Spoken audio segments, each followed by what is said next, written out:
Well, good afternoon, everyone. I'm Naheed Nenshi, the MLA-elect for Edmonton-Strathcona, the leader of the Alberta New Democrats, and the leader of the opposition designate. That was just for you, Catherine, with the great titles. I thought you'd appreciate that. Thanks so much for being able to assemble together on such short notice. There's a lot of news. There are a lot of things for us to discuss, and I'm joined today by the MLA for Edmonton City Centre and our Shadow Minister of Public Safety, David Shepherd.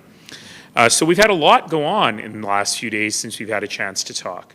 We have had a number of things that highlight the United Conservative Party and Danielle Smith's agenda of cuts, chaos, and corruption, not to mention a little bit of cruelty, and just show that this government continues to teeter on the brink. So their response to an upcoming teacher strike and the fact that we have had enormous problems in the public school system with class size and complexity is to set up yet another task force. This isn't to keep your teachers from going on strike in September. And yet again, from this government, it's work avoidance that is preventing actually solving the problems that they themselves have caused. Today, we had an announcement on yet more advancing on the creation of Alberta Provincial Police, and David will have much more to say about that. But fundamentally, let's remember this is something nobody wants, nobody asked for, and is going to cost us billions of dollars just so Danielle Smith can say she did something. It doesn't address the causes of rural crime, and it doesn't help a single person feel any more safe in this community. We had Danielle Smith, after her blistering losses in the by-elections, which were just last week, believe it or not, after her blistering losses, developed this 15-panel, millions and millions of dollars of wasted taxpayer money, Alberta Next Do Nothing tour.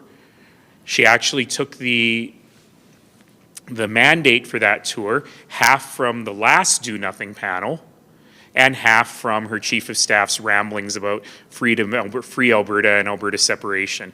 Again, we've already had conversations on the Alberta Pension Plan. Nobody wants it. On the Alberta Police Service, nobody wants it. Equalization, everybody hates it, and you haven't done a single thing since the last referendum to make it any better. And of course, separatism, Premier, nobody wants it. And you have frozen investment in Alberta for at least the next year, where no matter what the federal government does on pipelines, not one person is going to invest $1 to build a pipeline until this Premier is gone, or at least until separatism is out of the way. And for the political nerds in the room, today we heard of the creation of yet another Conservative party in Alberta. So if these folks are successful, we will then have a separatist party, another separatist party, and a party that says they're not corrupt by using the name of a previously corrupt party. Folks, this is the world we live in. And essentially what we have is one real choice for Albertans, one real choice of folks who will sit down and get the work done, who will improve the economy, create jobs, fix healthcare, fix education, and end this system of cuts, chaos, corruption, and cruelty. And frankly, your only choice, if you believe in Canada and if you believe in better government, is the Alberta New Democrats. So I'll stop there and turn it over to my colleague, David Shepherd. Well, thank you, Naheed. Well, when it comes to the announcement today from the Public Safety Minister and from the Premier, what we're seeing is that, once again, they're just putting the cart ahead of the horse. I mean, if it walks like a duck, if it talks like a duck, quacks like a duck, it's a duck. So whatever they want to call it. The Independent Agency Police Service, the Alberta Sheriff's Police Service, it is a provincial police force. You know, they stood today and they claimed this is not about replacing the RCMP. Well, frankly, that's about as believable as the Premier's claims that she's not trying to stoke Alberta separatism. Because frankly, we have seen that their actions do speak louder than their words, or, you know, perhaps as loudly as their words. I watched Public Safety Minister Mike Ellis stand on the floor of the legislature repeatedly this spring and attack and undermine the work of the men and women of the RCMP in this province. It's very clear he has a vendetta against the RCMP. Now, let me be clear on this. We don't disagree with the government that there is a problem here. There is a real need for action to address crime, improve safety in our mid-sized cities and our rural communities. We've heard that very clearly in the conversations we've had across the province. But we just don't believe that the UCP are actually interested in bringing forward an actual solution. No, this is a government that has a one-track mind. They're only interested in doing things that advance their interests, building their power, and building their influence, unfortunately, currently through stoking separatism. And as Naheed says, that is directly where this policy comes from. It's a provincial police force. It's a zombie idea, one that the vast majority of Albertans have repeatedly rejected. But the UCP are refusing to let it go. They keep trying to bring it back to life and force it through. And you can tell they're not doing this out of the best interests of Albertans because, frankly, they're refusing to talk to or listen to Albertans about this. This all started last year, Bill 11. Public Safety Minister Mike Ellis brought in Bill 11, blindsided municipalities with his creation of this new independent police service. And they said, look, if you're going to go any further with this, sit down and talk to us. Bring us some details, costing, plans, show us how this whole thing is going to work. For a year, he ghosted municipal leaders across the province, refused to provide a single detail, until he suddenly this spring introduced Bill 49, ramping up his efforts and leading directly to today. Now, rural leaders, Alberta sheriffs, everyone that's involved in policing rural communities, they've been calling on him to actually talk to them about this. These are the people that are required for this to be successful. And the minister refuses to talk to them about the costs, the logistics, the realities of how this is going to operate. You know, clearly, this is not a government that has any actual plan for public safety. They have a bunch of episodic policies torn, as Naheed said, directly out of the pages of separatism. We do have a plan. Back in March, we released our public safety blueprint, which is an actual plan on taking strong action to address crime as well as the roots of crime, to properly fund policing, improve access to our court system, and also address the things that are driving crime, that are creating pressure on our police, creating pressure on our court system by having actual access to mental health and addiction services. Actual folks on the ground alongside police who can help deal with folks who are struggling. Actually investing in housing and building an actual continuum that takes people from the street to stability in our communities. This government has shown no plan. And what they've announced today is not, in fact, a plan. It's going to be a mess. And it's going to be incredibly expensive for Albertans. With that, we're happy to take questions. All right, everyone. Thank you for joining us today. I'm going to start with questions in the room. If you're on Zoom, don't forget to just raise your hand, and we'll come to you right as well. Making his way to the microphone right now is Eric, and I'm sorry, Eric, is it Bell or Beck? Bay. Bay. That's the camera guy. Bay. Okay. Eric Bay from Global Edmonton has a question. Mr. Nenshi, you brought up the potential of a new political party forming here. I guess just how viable do you see that this could gain any traction here in Alberta? Well, I certainly think that Peter Guthrie and Scott Sinclair have an important point they've made. And the point they've made is that this UCP government is too corrupt even for them. That this UCP government is very, very, very bad with money and is frittering away taxpayers' money. Hey, we agree with those two things.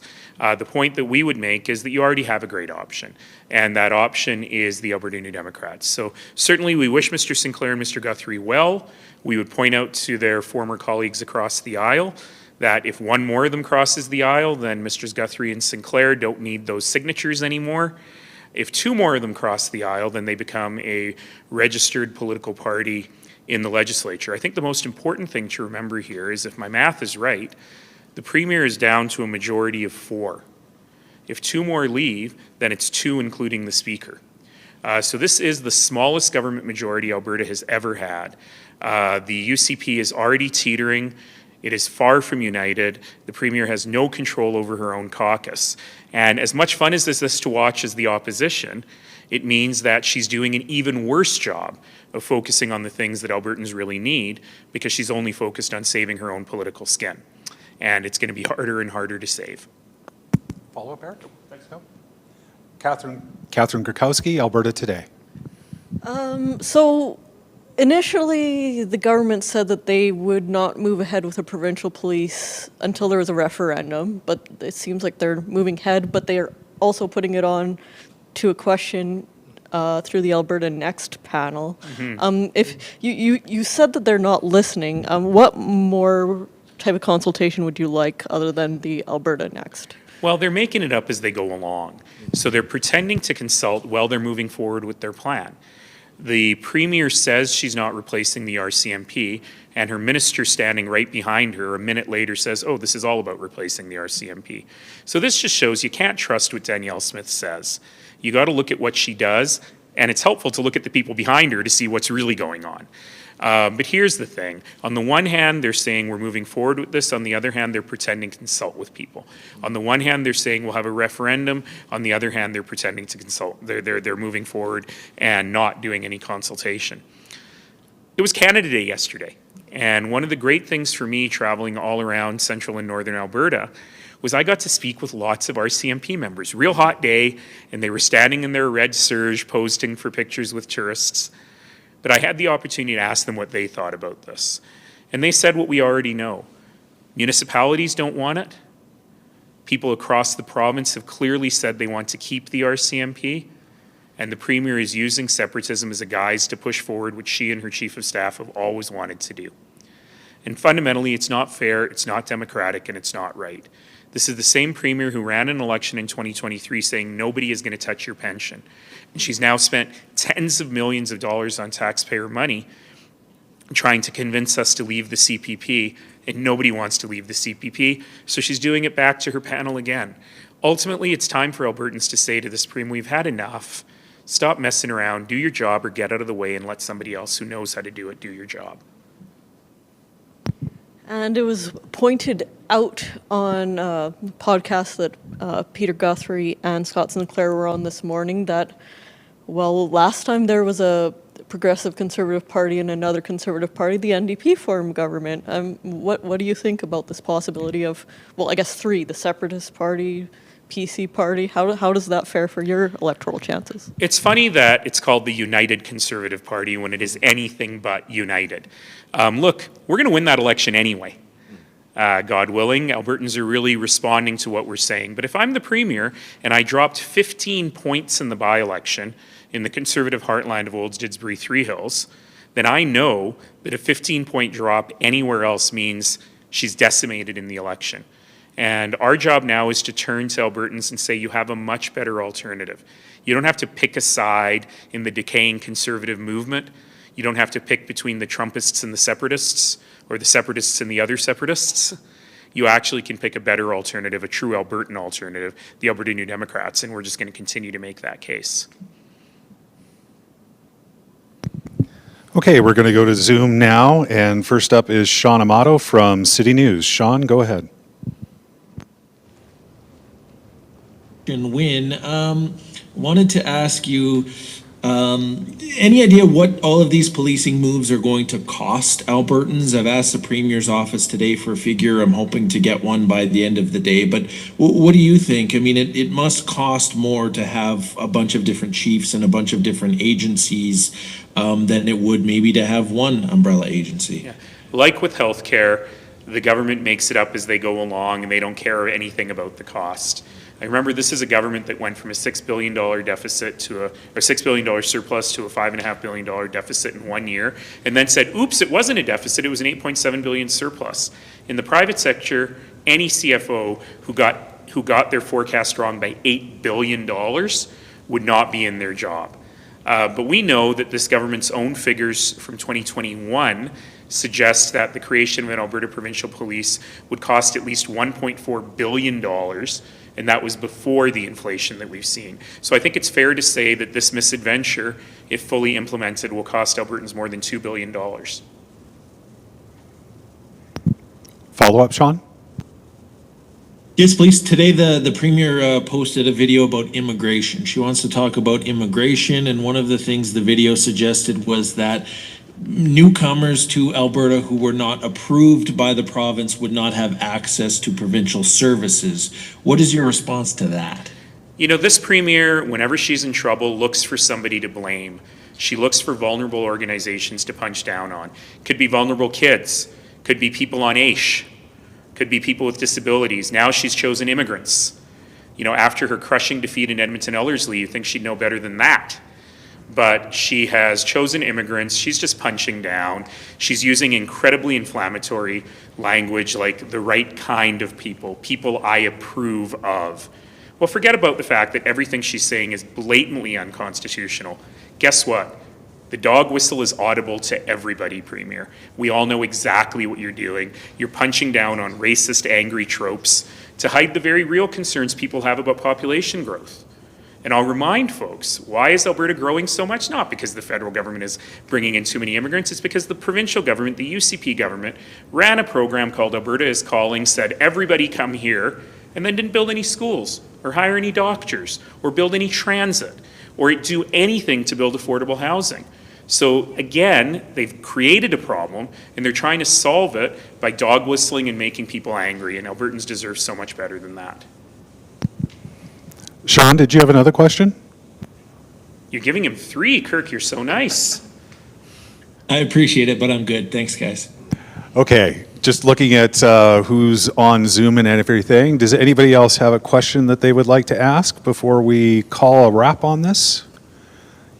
Going once? It looks like we've got everybody. Thank you very much, everyone, for joining us today. Mind how you go. Thanks, everybody. Happy Stampede.